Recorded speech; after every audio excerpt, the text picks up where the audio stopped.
Hello and welcome again to Poetry Emotion. This week we want to look at short poems. Now the poems we're going to look at this week are all 4 lines long, and yet the impact they have goes beyond what you would expect. We're going to look at 3 different poems, each looking at different aspects of emotions and meaning. One is going to be by the great poet Ezra Pound, the second by a Scots poet called Hugh MacDiarmid, and the third is going to be by the great comedian Spike Milligan. The first poem is And the Days Are Not Full Enough by Ezra Pound.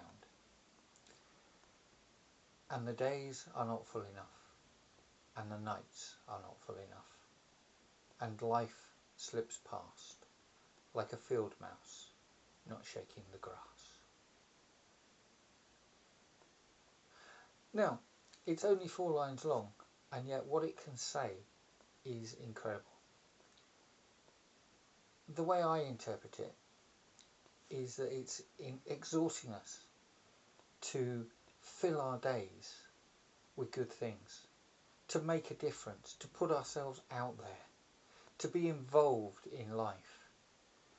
Because if we don't, before we know it, life will have gone and we will have made no difference whatsoever.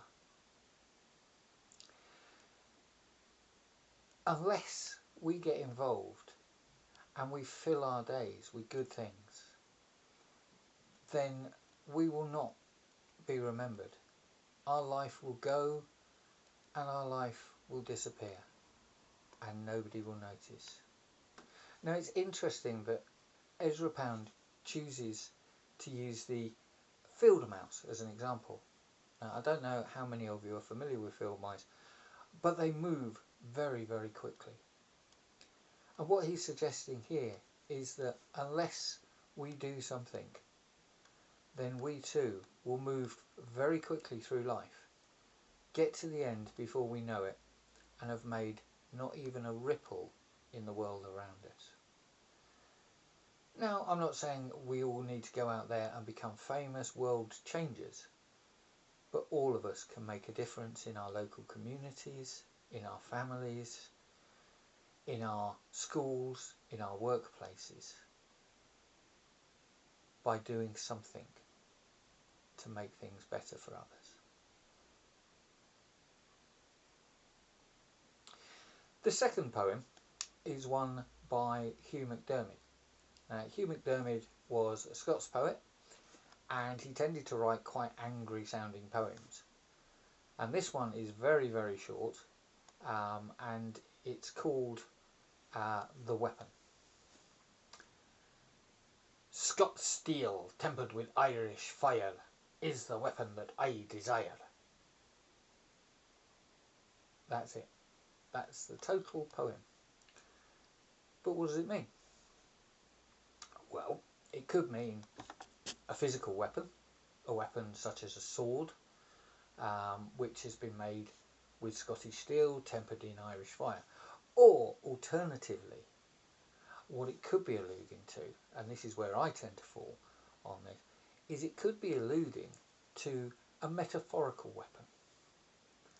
The Scots steel that he's talking about, rather than being actual steel, could simply be referring to the steadfastness, the not rigidity as such, but the commitment that a Scotsman has to his clan and to his country. That resolve, that you can push but you're not getting anywhere against us. That we will stand until we absolutely cannot stand anymore. And the Irish fire is the enthusiasm that the Irish bring to most things. It's that effort, that force that seems to be in the Irish spirit, that combined with the Scottish steel will give you a very, very powerful weapon. A weapon that has the force to drive forward and the steadfastness to stand against attack. And that is how I interpret it. And that is quite a powerful image. He's saying that what he desires is the determination of the Irish and the steadfastness of the Scots. Finally, our last poem today is by Spike Milligan. And this one just makes me laugh. It's a short poem entitled Never Have a Bath in an Irish Stew. Never take a bath in an Irish stew. It would be such a ridiculous thing to do. But if you do it, against all my reasoning, be sure to add the appropriate seasoning. As I say, it's one that always makes me chuckle, and it's the thought that anyone would do that. It's a nonsense poem, and it's designed purely to make you laugh. It's not trying to convey a deep truth, it's just trying to show you that poetry and life can be fun. Thank you for joining us again this week. I hope you'll join us again. I hope you'll subscribe to the channel. In the meantime, goodbye.